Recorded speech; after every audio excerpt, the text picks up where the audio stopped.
Halo, kembali lagi bersama Klinik Bimbel. Kali ini kita akan menjelaskan materi tentang passive voice. Nah, sebelum itu mungkin kita akan membahas tentang beberapa hal dulu ya.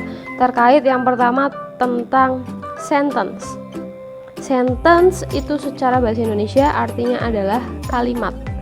Nah, sama seperti halnya bahasa Indonesia, jadi kalian perlu beberapa kriteria agar suatu kata tersebut atau beberapa kata itu bisa dimasukkan menjadi sebuah kalimat. Yang pertama, dia memiliki subjek. Ada satu subjek. Yang kedua, dia memiliki satu predikat. Predikat itu kata kerja. Kalau dalam bahasa Inggris itu ada verb atau to be namanya, pengganti kata kerja. Kemudian yang ketiga, itu dia memiliki makna. Jadi kalau kata-kata kumpulan tapi tidak memiliki makna, itu tidak masuk ke dalam suatu kalimat. Maksudnya gimana? Misalkan kita punya ide hijau itu apa ya namanya?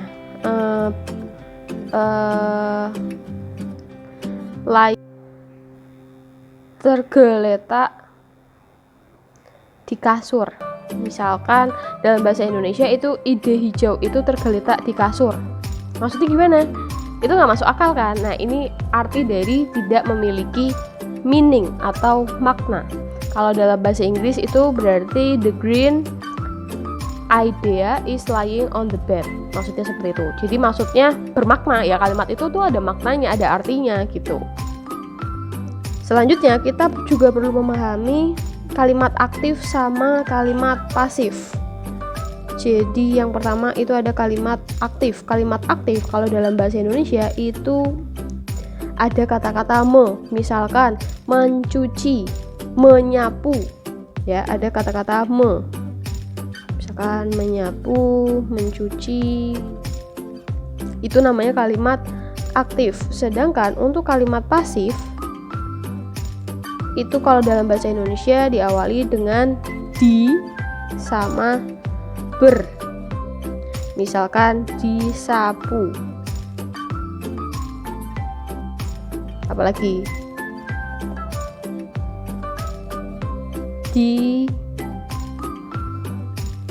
dilarang.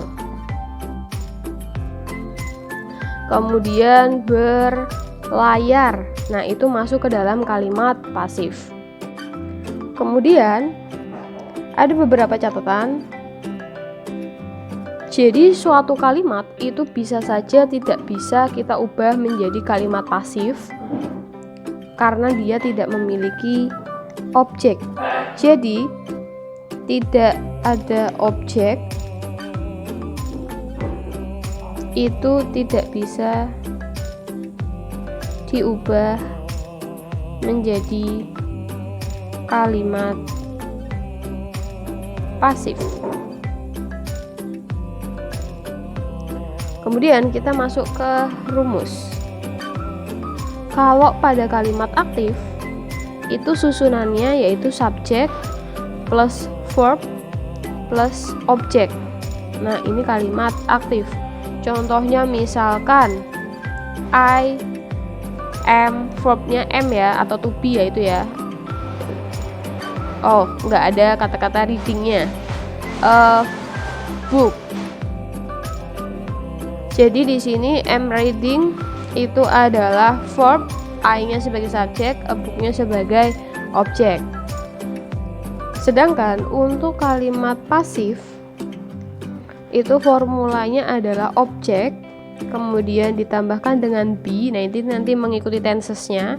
Kemudian verb 3 plus by subjek, tetapi ini opsional, berarti boleh ada, boleh tidak. Oke, kita contohkan dulu. Kalau yang tadi contoh ini itu kalimat pasifnya menjadi objeknya yaitu a book, kemudian be. Kalau a book itu kan berarti benda. Kalau benda itu be-nya adalah is, karena di sini dia present. ya. Jadi kita juga pakai is. A book is, kemudian karena dia continuous berarti tambahin being. Verb 3 dari read yaitu read. Kemudian yang opsional adalah by me. Jadi kita akan menyesuaikan dari tensesnya. Contoh lain misalkan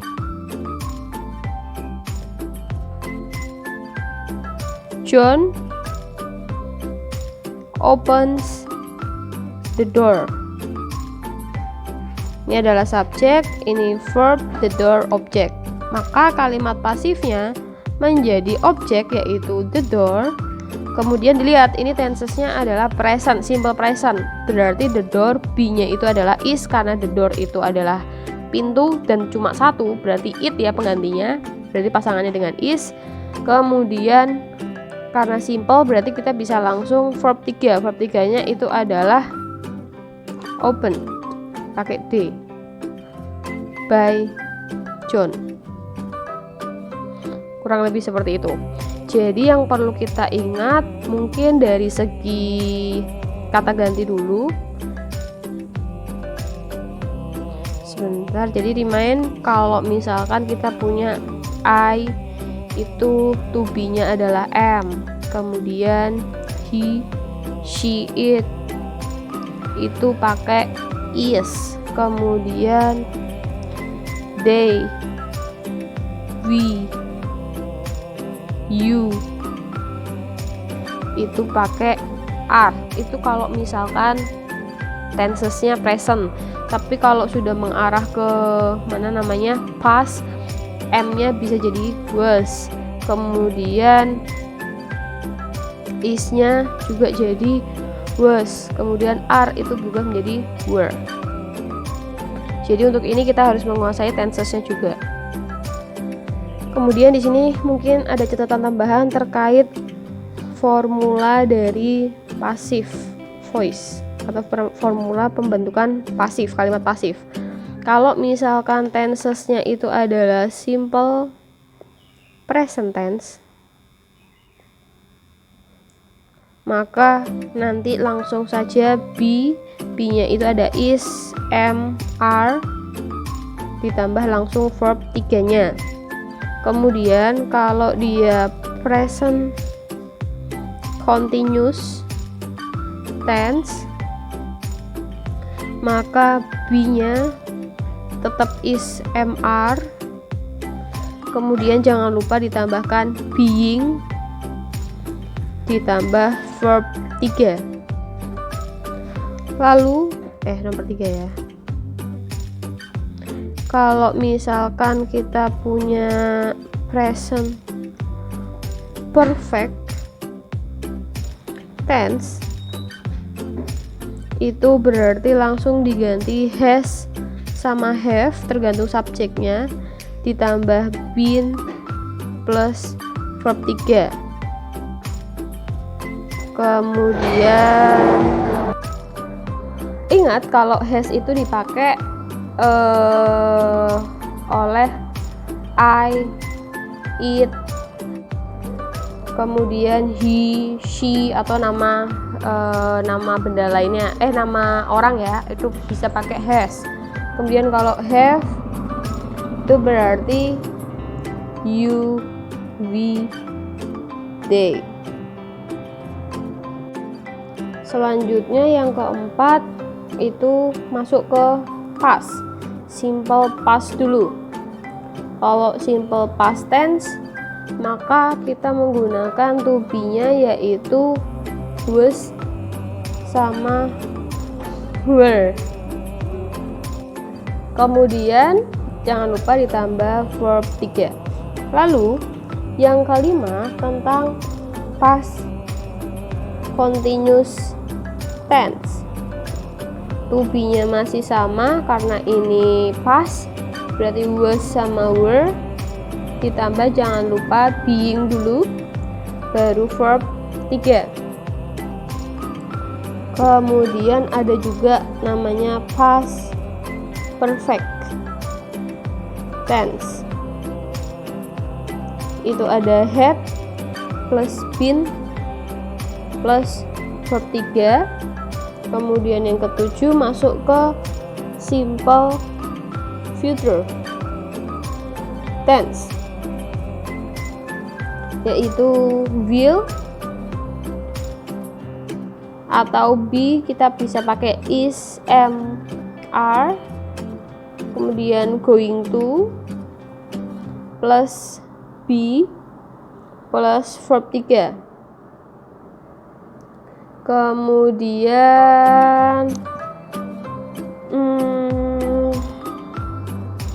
yang ke-8 itu ada future perfect tense. Kita gunakan will atau be going to. Oh, tunggu sebentar, karena ini perfect kita hanya menggunakan will ya. Will plus have plus been plus verb 3. Mungkin nanti lebih jelasnya kita bisa bahas satu persatu contohnya. Selanjutnya kalau misalkan ada dua objek, contoh misalkan aktifnya itu I am going to tell him the truth. I itu subjek, am going to tell itu sebagai verb, kemudian him-nya objek, the truth-nya juga objek 1, objek 2. Nah, nanti kalian bisa bikin kalimat pasif yang pertama itu menggunakan salah satu objeknya. Berarti misalkan kita pakai him dulu. Kalau him itu kan objek, jadi kalian harus ubah dulu. Kalau misalkan dia diposisikan sebagai subjek, berarti dia jadi he, karena laki-laki ya. Berarti he, kemudian ini karena dia simple future, berarti he pasangannya dengan is. Kemudian going to be, kemudian verb 3 dari tell itu told. Sisanya the truth by I, kan ada by I ya. I itu sebagai subjek, kalau dia di belakang atau sebagai objek itu by me. Atau pasif yang kedua kita pakai the truth. Berarti the truth itu benda, kita umpamakan berarti pakai is going to be told, kita tambahkan to him by me.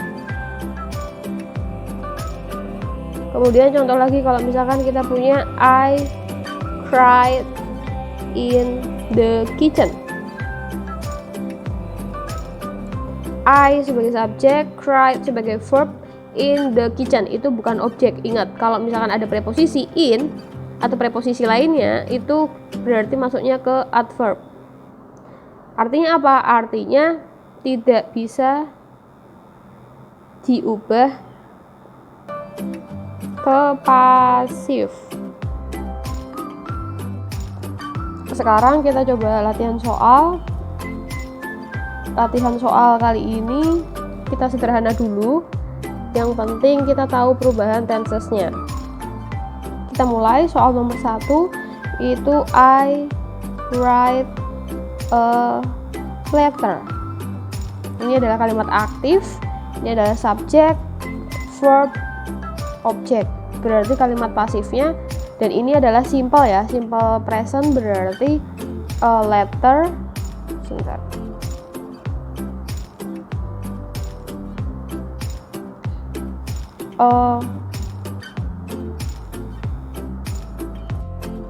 Berarti objeknya a letter, kemudian karena simple present berarti kita menggunakan is written, verb 3-nya. Kemudian soal nomor 2 ini menggunakan present continuous ya.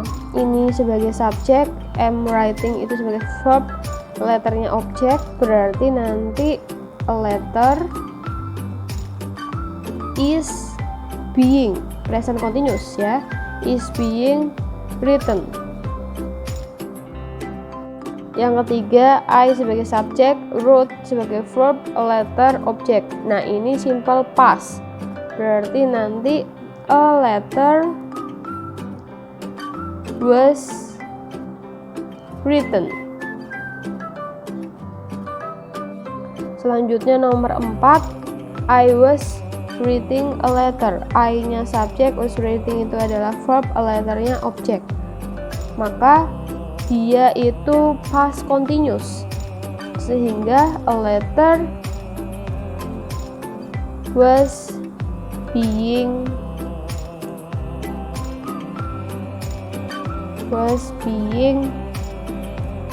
written. Selanjutnya untuk nomor 5, ini I sebagai subjek, have written verb, dia present perfect, a letter object, menjadi a letter has karena tunggal ya, penggantinya kan it, kemudian been, kalau perfect kita tambahkan been written, jadi has been ya, has been written. Kemudian had written, subject, verb, object. Had written itu past perfect, berarti nanti menjadi a letter had been written. Kemudian nomor 7, will write, berarti simple future, menjadi a letter, kita menggunakan to be, is, am, are ya, tapi karena ini a letter tunggal berarti kita pakai is going to be written. Kemudian nomor 7 dan 8, I will write a letter. Will ini sebagai modals namanya. Maka nanti ketika dipasifkan itu bisa kita tulis a letter, kemudian modalsnya yaitu will, kemudian kita harus tambahkan be, baru verb 3-nya. Kemudian nomor 8, I am going to write a letter. Ini future ya, berarti nanti a letter is going to be written. Kemudian nomor 9, I must write a letter. Ini juga menggunakan modals namanya, sehingga nanti kasusnya sama seperti nomor 7, a letter must be written. Kemudian nomor 10, ini subjek should have written, itu adalah future perfect, sehingga nanti a letter should have kasih been written.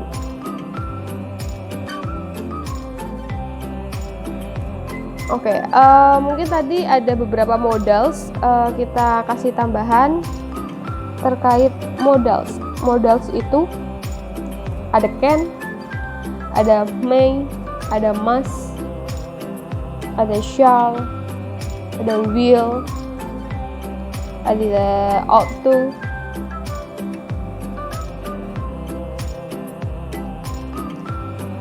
Kemudian ada need, ada be to, ada have to, ada would. Would itu bentuk past dari will.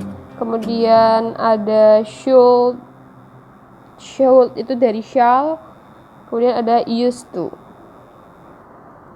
Nah, itu semuanya adalah modals.